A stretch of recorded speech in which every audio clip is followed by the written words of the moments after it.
우리는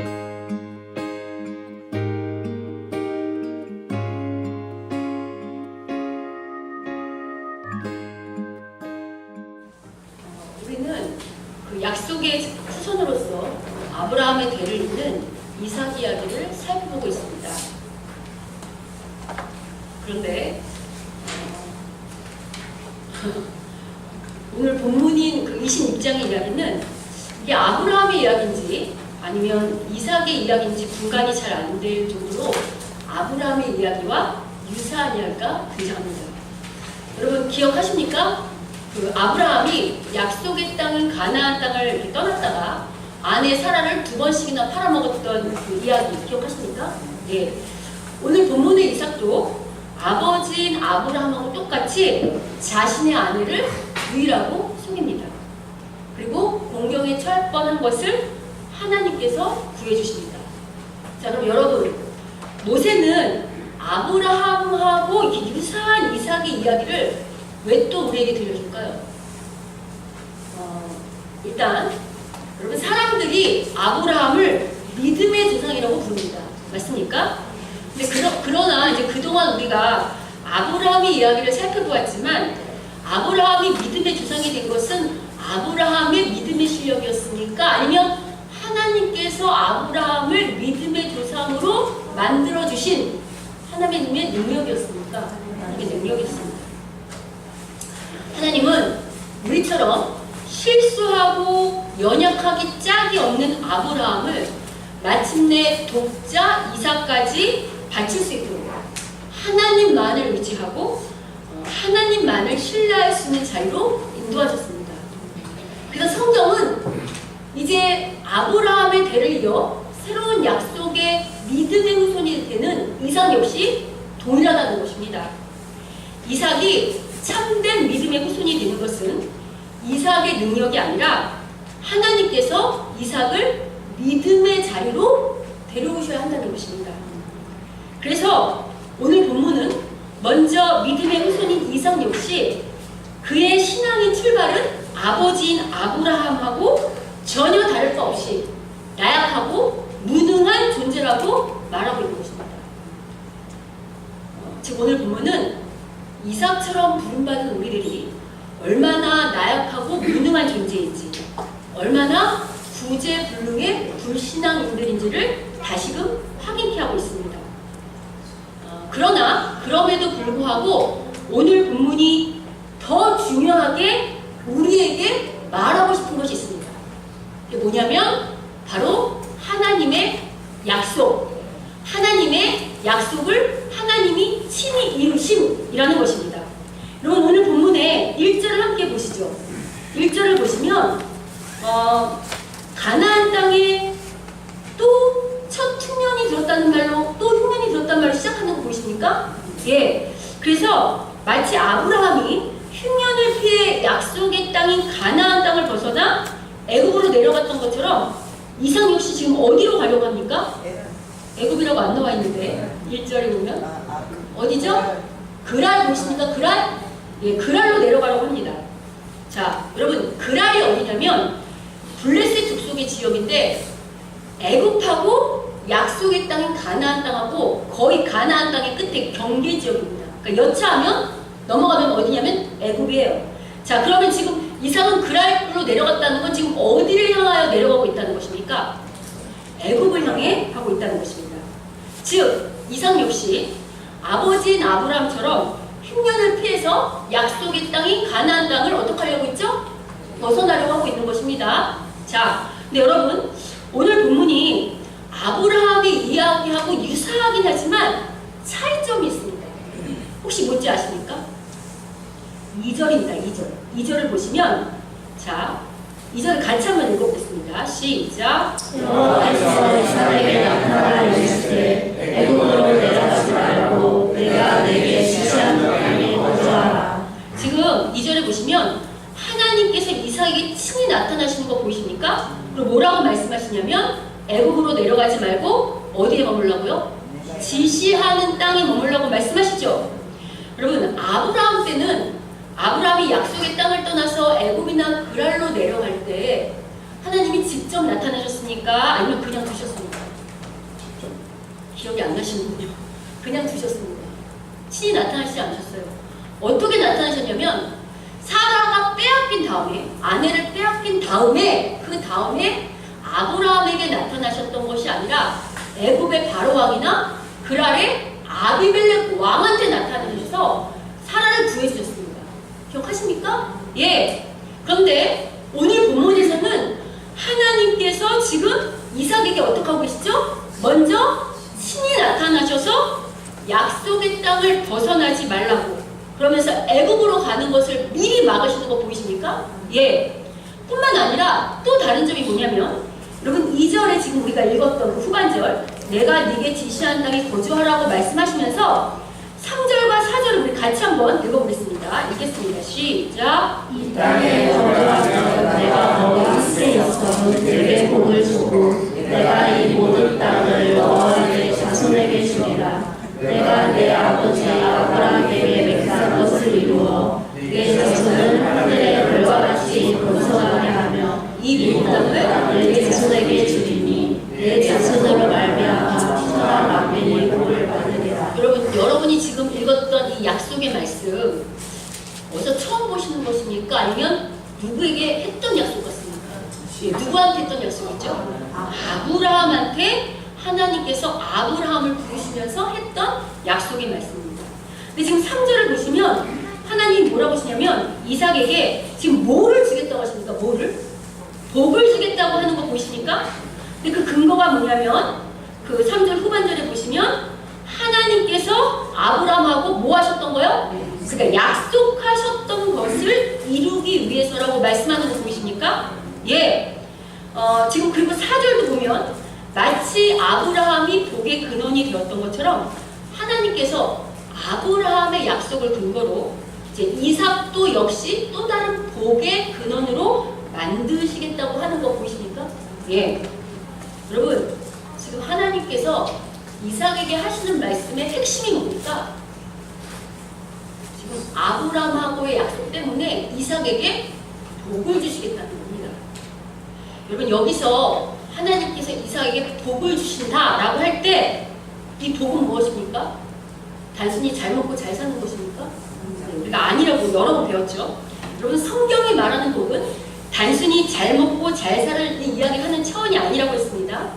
성경이 말하는 복은 우리가 하나님의 백성이 되고 하나님의 자녀가 되는 것, 이라고 했던 거 기억하시죠? 자, 그럼 하나님의 자녀가 된다는 것은 하나님께서 영적으로만 돌보시는 자녀가 된다는 것입니까? 아니면 그 외의 것도 다 돌보신다는 것입니까?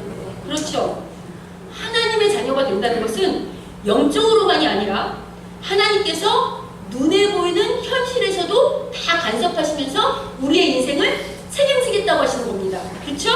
그러니까 마치 하나님 우리의 아버지가 돼서 우리의 부모가 되셔서 우리 부모들이 이렇게 애를 낳으면 애지중지 먹이고 입히면서 자식을 키우잖아요. 그죠? 그런 것처럼 지금 온 우주의 창조주이신 하나님께서 이삭의 부모가 되셔서 이삭의 인생을 어떻게 하신다고요? 책임지겠다고 말씀하십니다.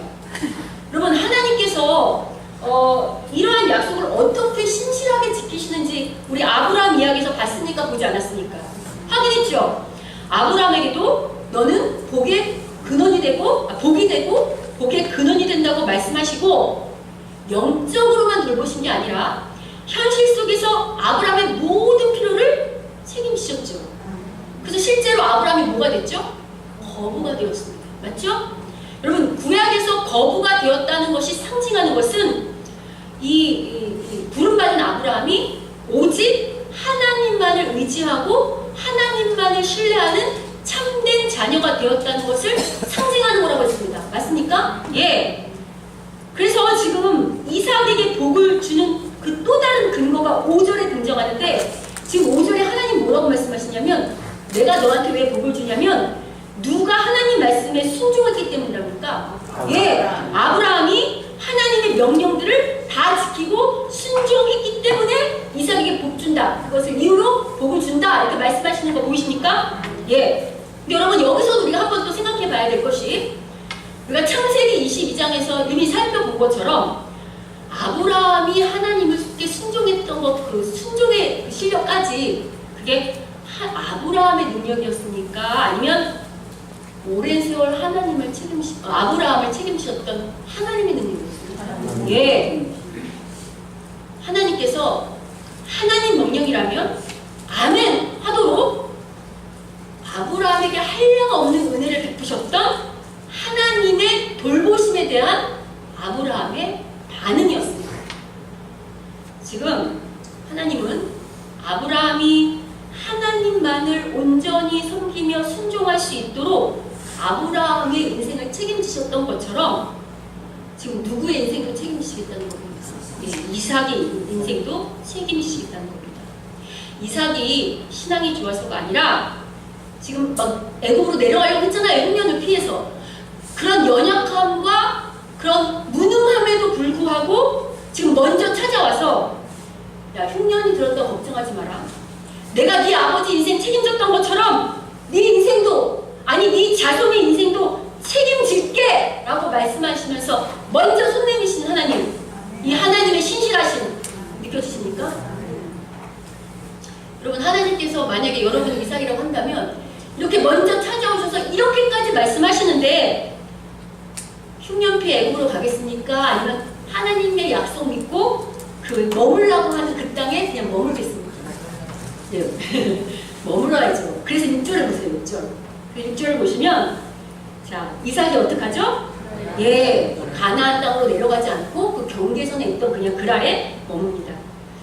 그러나 그럼에도 불구하고 하나님이 책임지시겠다고 이렇게 약속하심에도 불구하고 지금 이삭은 자신의 아버지인 아브라함과 똑같이 자신의 아내를 누이라고 속입니다. 맞죠? 근데 여러분, 이삭이 자신의 아내를 왜 누이라고 속였는지 혹시 아십니까? 여러분, 성경이 그 아브라함의 이야기 때는 등장하지 않았던 단어로 왜 이삭이 자신의 아내를 누이라고 속였는지 이유를 밝혀줍니다. 그게 어디냐면 7절입니다. 여러분, 7절 후반절을 보시면 제가 읽을 테니까 보십시오.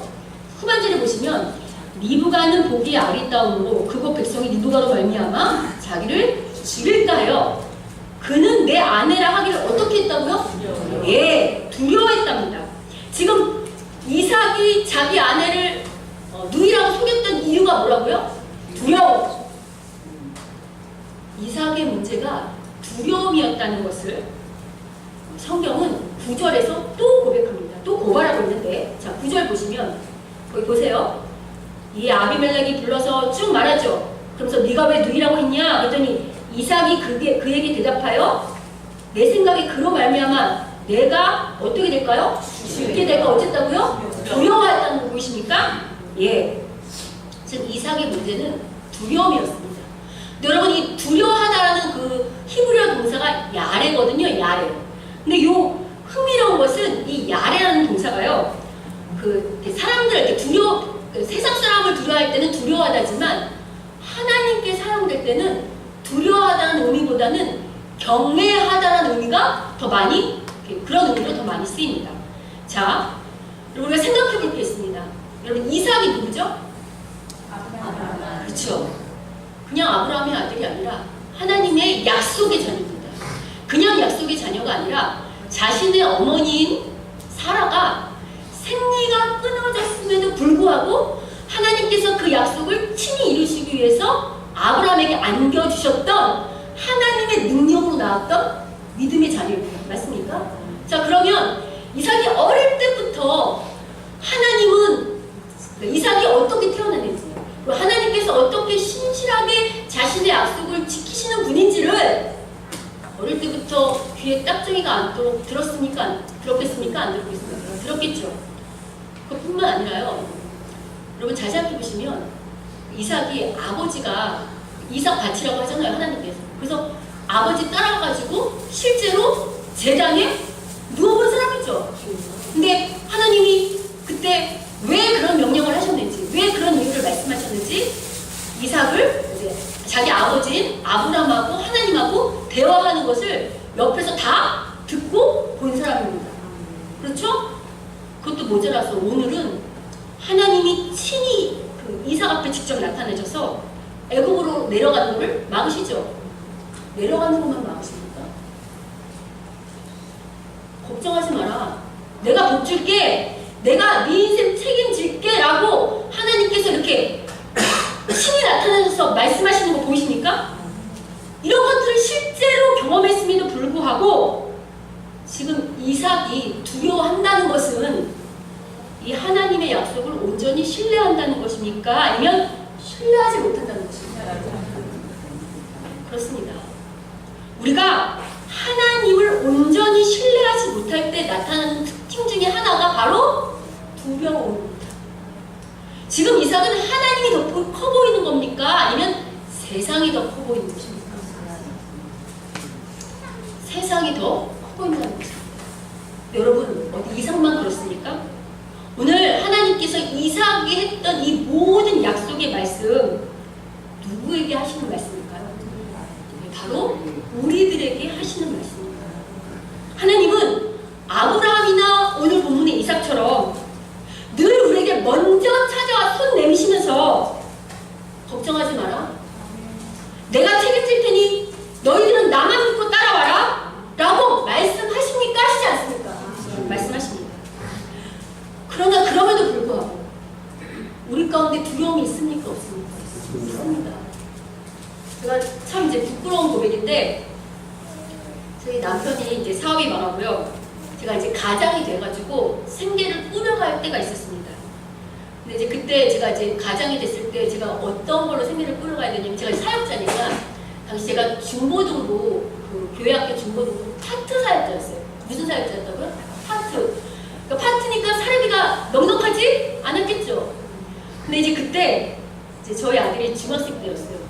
제가 제 아들 얘기를 자꾸 하면 안 되는데 왜냐면 제가 제 아들 얘기할 때마다 2만 원씩 준비했거든요. 지금 쌓인 게 꽤 되는데 그래서 될 수 있으면 안 하고 싶은데 이제 일단은 근데 어쨌든 우리 아들이 이제 중학생 때였어요. 그때가 중1 때였거든요. 근데 이제 중1이니까 한참 이렇게 먹을 나이니까 얼마나 먹고 싶은 게 많겠어요. 그래서 이제 저한테 가끔 가다 엄마 나 치킨 한 마리만 사줘 이렇게 이제 졸르곤 했거든요. 근데 제가 그때 얼마나 믿음이 없었냐면 제가 이제 중고등부 파트 사역자라고 했잖아요. 우리 교회 학교 중고등부 애들이 뭘 사달라고 그러면 그냥 카드 긁어요. 이제 사역자니까. 근데 이제 우리 아들이 사달라고 하면 이제 안 쳐요. 안 쳐놓고 현수야 이렇게 눈을 이렇게 약간 불쌍해서 현수야 이 치킨 꼭 먹어야 되겠니? 이거 안 먹어도 살 수 있는데 이거 꼭 먹어야 될까? 이렇게 이거 한 번만 참으면 안 될까? 이렇게 늘 애를 설득시키곤 했어요. 제가 이제 지금 돌이켜 생각해보면 제가 정말 참 하나님을 온전히 신뢰하지 못한 채 이렇게 줄어드는 제 통장의 잔고만 보고 제가 제 통장의 잔고가 더 없어지는 것을 더 두려워했던 것 같습니다. 여러분, 근데 우리가 가만히 잘 생각해보면 정말로 우리가 두려워해야 될 건 무엇일까요? 여러분, 우리가 정말로 두려워할 것은 점점 없어지는 통장의 잔고를 두려워할 것이 아니라 내 인생을 책임지시겠다고 하시는 그 하나님의 약속을 온전히 신뢰하지 못하는 것을 더 두려워하지 않을까요? 여러분, 우리가 정말 두려워할 것은 어떻게 이 험한 세상에서 살아남을까를 두려워하는 것이 아니라 어떻게 참된 하나님의 백성, 참된 하나님의 자녀로 이 세상에서 살아남을까를 더 두려워야 하지 않을까요? 여러분, 여기 하나님보다 세상을 더 두려워했던 사람들이 있습니다. 바로 가나안 정복을 앞둔 이스라엘 백성들입니다. 여러분, 우리가 지난 시간에 잠깐 언급했지만 여러분, 가나안 땅을 정복을 앞둔 그 이스라엘 백성이 가나안 땅에 정탐꾼 보냅니까? 보내지 않습니까? 보냅니다. 근데 그때 정탐꾼들이 뭐라고 그랬다 그랬죠? 그들은 거인 같고 우리는 메뚜기였다고 합니다. 그래서 이런 보고를 받은 그 이스라엘 백성들이 뭐라고 말하냐면 바로 민수기 14장 1절부터 3절과 같이 말합니다. 우리가 같이 한번 읽어보겠습니다. 자, 읽겠습니다. 시작! 오늘 백성이 밤새도록 통곡하였더라. 이스라엘 자손이 다 모세와 아론을 원망하여 온 민족이 그들에게 이르되 우리가 애굽 땅에서 죽었거나 이 광야에서 죽었으면 좋았을 것을 어찌하여 여호와가 우리를 그 땅으로 인도하여 칼에 쓰러지게 하려 하는가. 우리가 처자가 사로잡히니 애굽으로 돌아가는 것이 낫지 아니하냐. 지금 뭐라고 하냐면 그런 보고를 받은 이스라엘 백성이 어떡한다고요? 밤새도록 통곡해요. 그래서 누구를 원망해요? 모세랑 아론을 원망해요. 그래서 뭐라고 해요? 차라리 우리가 어디서 죽거나 애굽에서 죽거나 이 광야에서 어떻게 하면 좋겠다고요? 그러면서 뭐래요? 왜 하나님이 우리를 그 땅으로 인도해서 우리를 어떻게 한다고요? 죽게 하려고 하느냐.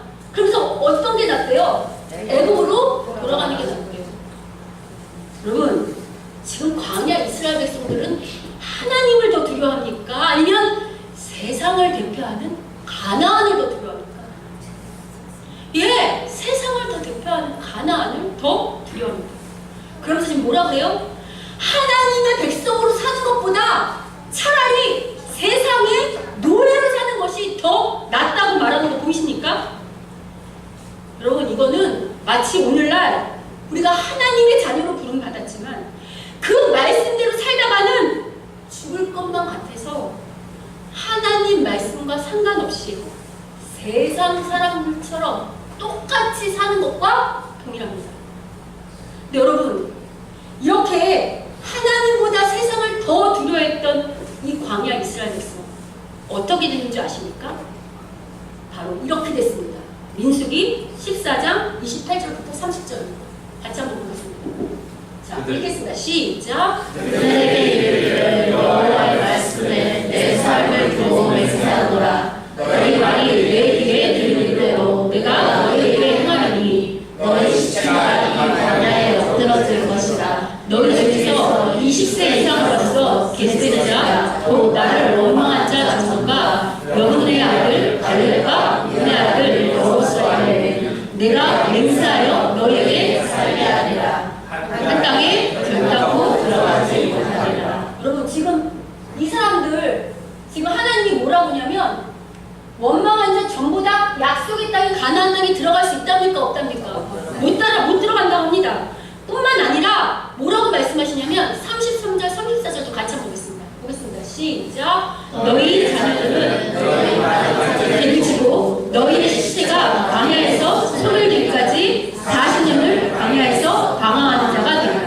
너희는 그 땅을 정탐한 날 수인 40일의 하루를 1년으로 쳐서 그 40년간 너희 죄악을 감당할지니 너희는 이제서야 내가 싫어하면 어떻게 되는지를 알리라 하셨더라. 지금 뭐라고 하시냐면 몇 년 동안요? 40년 동안 어떻게 할 때까지? 죽기까지 너희들이 그 가나안 땅 정탐한 40일을 하루 1년으로 쳐가지고 몇 년 동안요? 아까 원망한 광야 1세대가 다 죽기까지 하나님께서 기다리시겠답니다. 여러분, 이스라엘 백성이 광야에서 몇 년을 헤맵니까? 40년. 왜 40년 헤맸는지 아십니까? 바로 이게 이유입니다. 가나안 이스라엘 백성이 하나님보다 세상을 더 두려워했기 때문에 그 하나님을 원망한 그 가나안 땅을 정탐한 40일을 하루를 1년처럼 쳐서 40년 동안 그 원망하고 통곡한 광야 1세대가 다 죽을 때까지 하나님이 기다리시고 광야 2세대만 들어갈 수 있도록 허락하시는 거 보이십니까? 여러분, 광야 1세대가 누굽니까? 광야 1세대는요, 하나님께서 애굽에서 그들을 구원하시려고 할 때 애굽에 내셨던 10가지 재앙을 다 경험한 자입니다. 광야 1세대는요, 광야에서 하나님께서 친히 공급하셨던 만나와 메추라기를 직접 먹어본 자들입니다. 이 광야 1세대는 낮에는 구름기둥, 밤에는 불기둥으로 하나님께서 자신들을 친히 인도하시는 것을 눈으로 목도한 자들입니다. 어디 그뿐입니까? 40년을 광야를 헤매도 의복이 헤어지지 않고 발이 부르트지 않도록 하나님의 인도하심과 돌보심을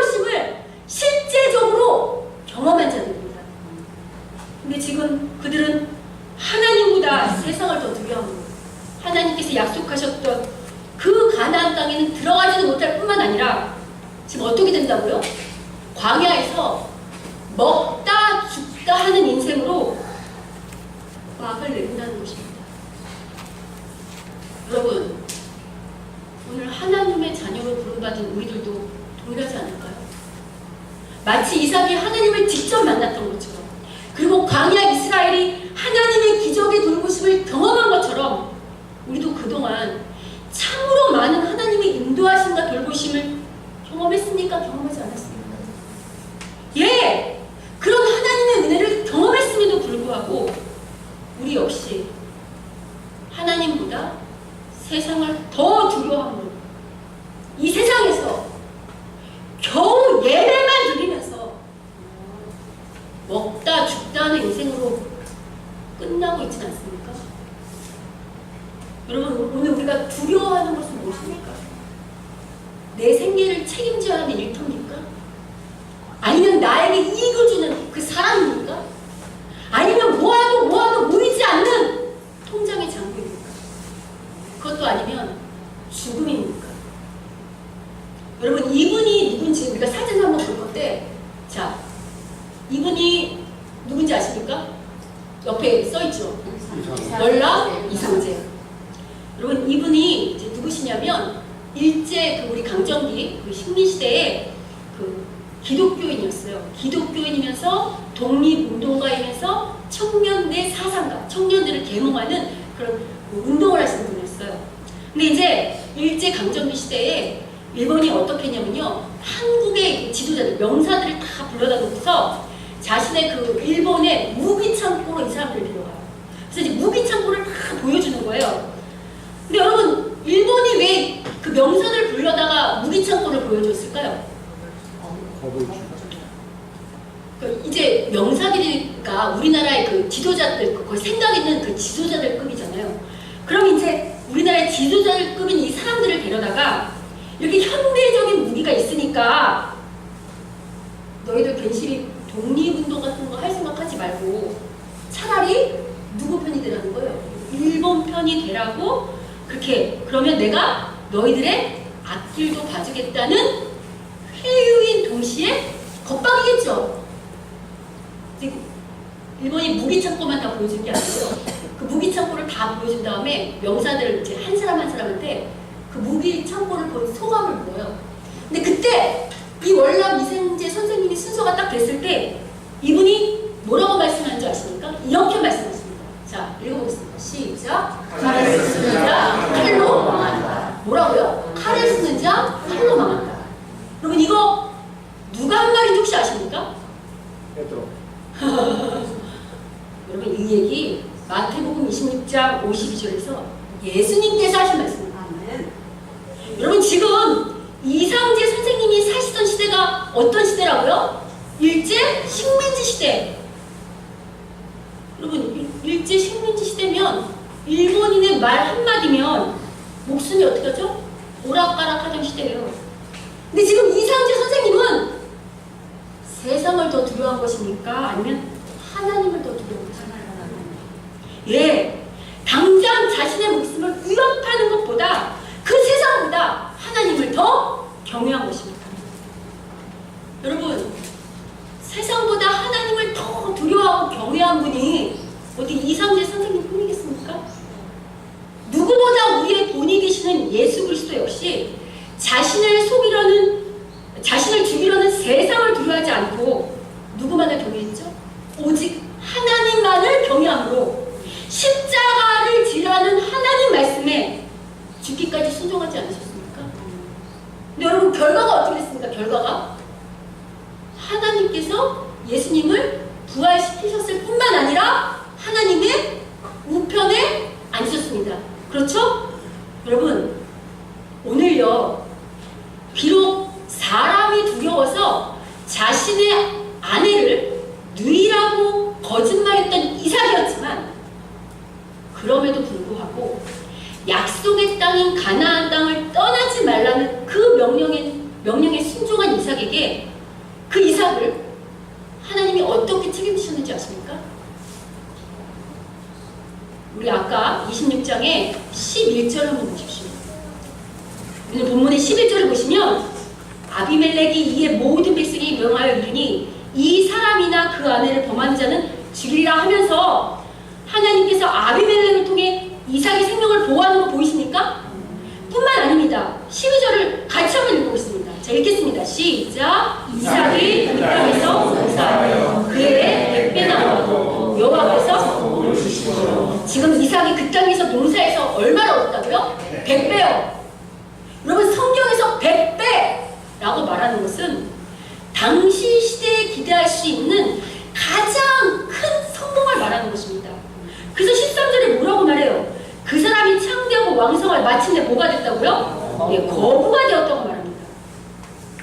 여러분 하나님은 아내를 누이라고 속일 만큼 이렇게 연약한 이삭임에도 불구하고 흉년이라는 기근보다는 떠나지 말라는 하나님의 그 말씀이 더 두려워해서 그 땅에 머물렀던 이삭의 그 작은 순종을 가지고도 복 주시고 책임지시는 하나님이죠.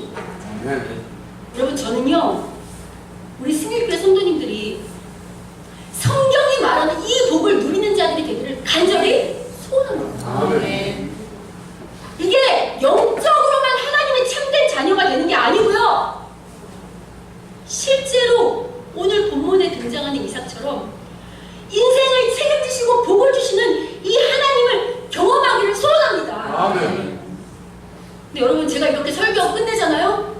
여러분이 적용을 잘 안 하시더라고요. 그래서 제가 오늘은 아주 콕콕 집어서 원래 이제 아주 그냥 자세히 말씀드려볼까 합니다. 여러분 주일만큼은요 세상의 눈치를 보지 않고 세상을 두려워하지 않고 하나님만을 경외하는 자들이 되는 건요 신앙의 기본이요 신앙의 첫 걸음입니다. 아멘. 물질을 두려워하지 않고 하나님께 돌려드려야 할 것을 마땅히 돌려드려야 하는 것은 신앙의 기본이고 첫 걸음입니다. 여러분 우리가 복을 받냐 안 받냐 이런 차원을 떠나서 세상이나 물질을 더 두려워하지 않는 자들이 되기를 소원합니다. 아까 광야 이스라엘 백성 보셨죠? 그들은 하나님께 구원받았고 기적을 경험했음에도 불구하고 하나님보다 세상이 더 두려워서 자신들의 사명을 감당하지 못해서 이 세상에서 그냥 먹다 죽다는 인생으로 끝난 것을 여러분이 기억하시길 바랍니다. 오늘 부름받은 우리들도 교회만 왔다 갔다 하면 되는 게 아니라 이 땅에서 하나님의 자녀로 하나님의 백성으로 마땅히 감당해야 될 것들 그 하나님 말씀을 붙잡고 세상의 빛으로 살아야 되는 사명이 있다는 것을 꼭 기억하시기를 소원합니다. 저는 저희 교회가 그리고 우리 성도님들이 세상의 환경이 두려워서 마땅히 하나님 나라 백성으로서 감당해야 할 일들을 포기하지 않기를 소원합니다. 여러분 우리 옆 사람하고 인사 한번 나누시죠. 세상을 두려워 말고 하나님을 두려워하시라. 세상을 두려워 말고 하나님을 두려워. 자 앞뒤도 세상을 두려워 말고 하나님을 두려워. 자 한 번만 더 하죠. 걱정하지 마십시오. 두려워하지 마십시오. 하나님께서 책임지시잖아요. 자 한 번 더 나누시죠. 예. 아무 걱정 마시죠. 여러분 두려워하지 마십시오. 하나님께서 책임지십니다. 아멘. 너무 작아요. 안 돼. 이 정도는 다시요. 여러분 너무 두려워하지 마세요. 아멘. 하나님께서 여러분을 책임지십니다. 아멘. 바라기는 이삭의 이 작은 순종을 가지고도 복 주시는 그 하나님을 더 두려워하고 경외하고